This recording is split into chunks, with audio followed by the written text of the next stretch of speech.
Is that like loud enough? Yeah, a little bit louder. Okay. You guys are Year 10, mixed ability, and is there anything else I want to add to that? No? Cool. Alright, so today we're doing advertising and storyboards. So can anyone think of an ad they've seen anywhere that they like or that they think is effective?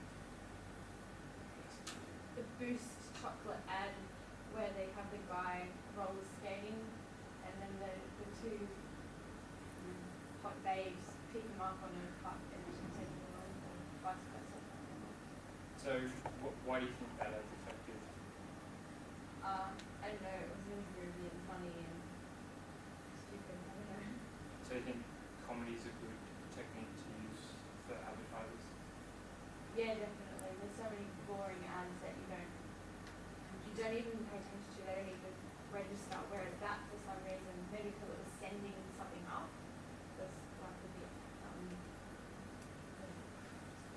sarcastic in terms of. And you think it appeals to its target demographic? Who do you think the target demographic is?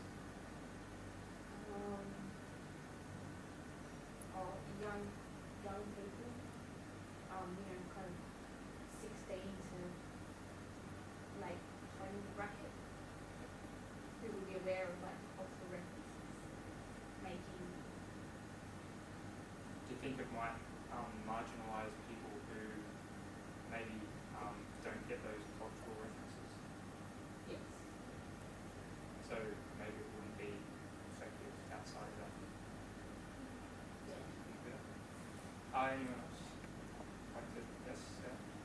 The Coke ad where there's a whole bunch of like young people jumping inside a Coke bottle and like flying out into the water.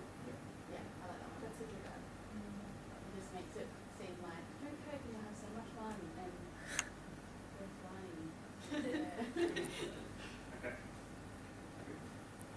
Alright, so we're just going to watch an ad now and then we'll have a chat about it.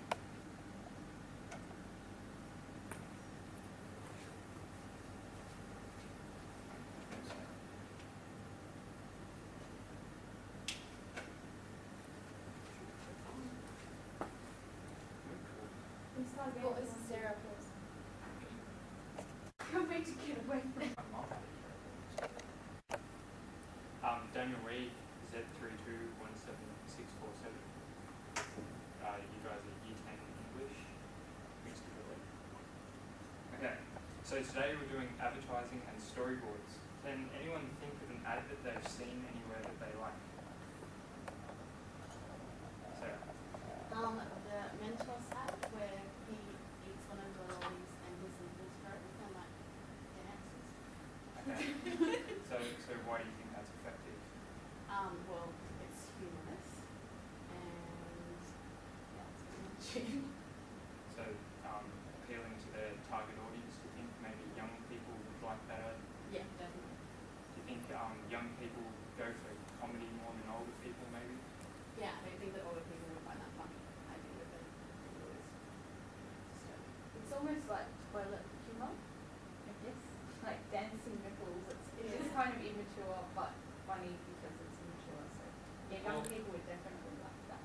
That ad got banned. Yeah, I think so. I've seen it. Maybe it got banned after. So obviously people are taking offence to it. But then there's the whole side of it where because it got banned it gets more popularity, so maybe it's a clever marketing strategy in itself. Yeah. Can anyone else think of any other ads that they find interesting or effective? Related is the extra dry ad where the tongue comes out of the bottle and then walks around a party or a house or a bed or something, and then it comes out of the guy's mouth and then it goes on a little adventure to find a bowl of extra dry, and it's got this groovy music and And it comes back and then he wakes up with his tongue in his mouth and a beer in his hand. oh yeah, that's right. He's like, oh, and then he drinks it. So that's another banned ad as well. Or I've got a lot of complaints, so once again, slightly offensive to some people, clever marketing strategy maybe. Because it's a little sexual, I guess. Like, think that's why we're remembering these ones rather than like whatever else. Because they like offended us or something. Evoked an emotion of some kind. Okay, interesting. What we're going to do now is have a look at this ad, and then we're going to talk about it. Our ad of the week first hit the airwaves last summer. It takes us into the exciting world of white coats and clipboards. Have a look at this. Institutes around the world and the Australian Hair and Scalp Foundation have found a shampoo that has twice the anti-dandruff ingredients. Head and Shoulders Intensive Solutions. With 2 times ZPT, it's more effective in removing dandruff than other anti-dandruff shampoos. That's why Head and Shoulders is certified effective by the Australian Hair and Scalp Foundation. Intensive solutions from Head and Shoulders, twice the ZPT, so you're twice as sure. Alright, so who do you think this ad is aimed at? Yes. People with dandruff? Yep. Fairly straightforward. Do you think that appeals to people without dandruff, maybe? Like, do you think they're trying to broaden their market base, maybe by trying to? Do you think there's anything in that ad that would sort of suggest this is for non-dandruff people as well? Wouldn't say so. Maybe it's a scientific, like it's trying to give it like a scientific feel, like it's proven that it will work, and then give it like twice as whatever. So at the end, They're alluding to like using it as a preventative measure as well. Like you're going to use shampoo, you may as well use this just in case because dandruff is unsightly. Got medicine backing us up, so we've got to be right. So one of the techniques they use is science as a way of convincing people to trust them. Yeah, Yep. that's actually illegal. You're It's not not allowed to allude to. Basically, healthcare professionals aren't allowed to promote products. So instead, now what they do to get around it, they don't use the word doctor or healthcare professional or medicine. They just use the micro. Yep. It's very deceptive. Can you think of any other techniques that they might use within that ad? showing the like the effects of using their shampoo compared to other ones, and Yep. like showing how much better the effects are of using theirs. So comparison to Yeah. other brands. That's a good one.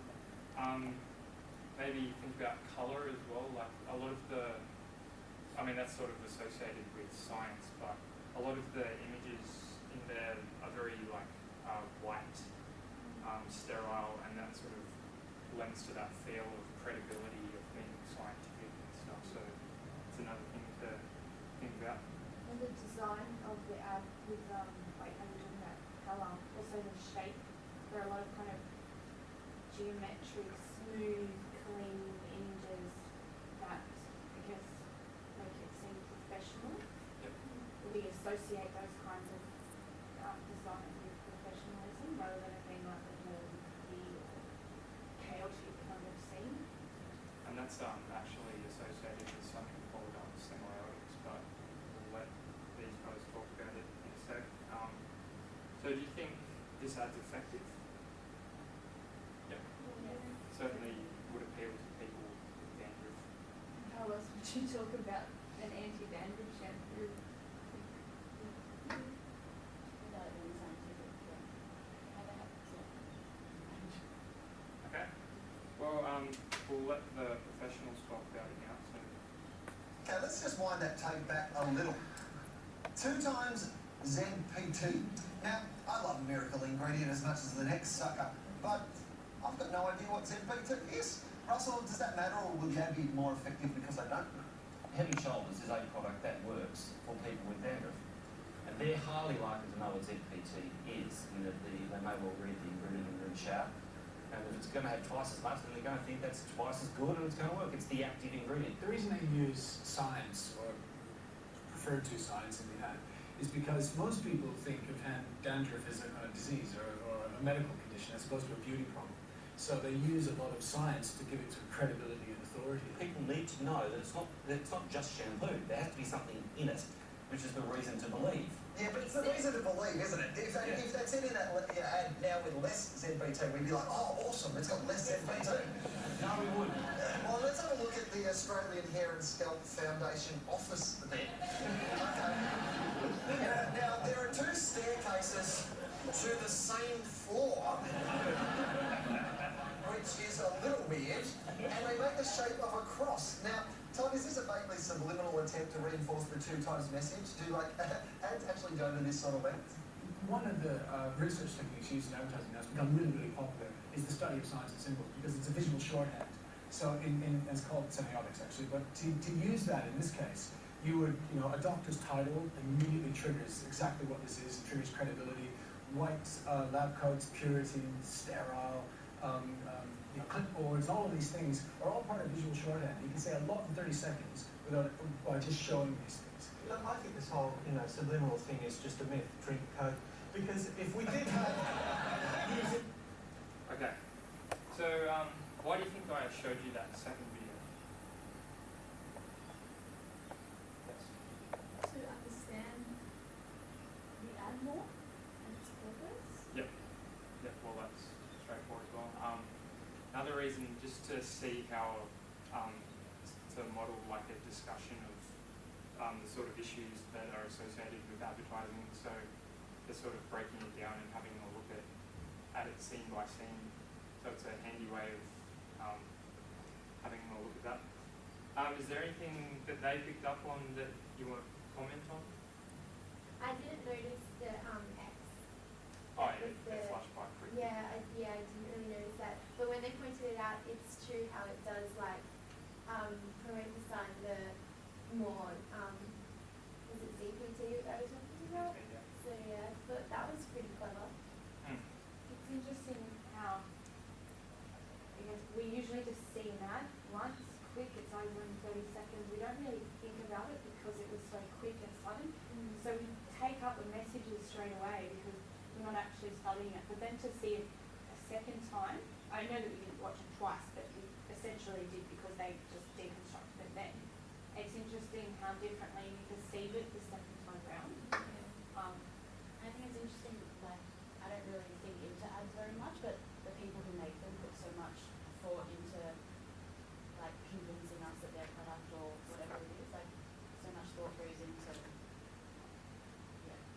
selling it. And every component part contributes to the message. Even if you wouldn't think that that has a really strong message, just a little bit can make a difference.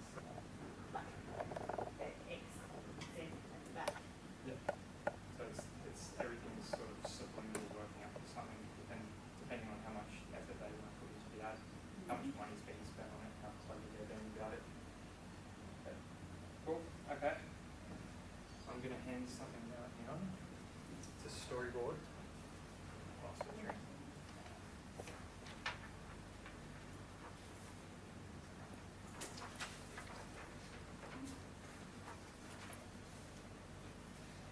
Yep. So, what do you think's happening in this storyboard? She's buying a drink Yep. or having a break from study. Yep. It would appear to be she's having a break from something. And then, what's happening in those final frames? She gives it to a boy and he drinks it and then he likes her and starts holding in her hand. Okay. So that's what's happening. But what's implied by the storyboard? But if you buy a boy a drink, then he'll like you. Yep. Citrus shine is the way to have that happen. Yep. So Citrus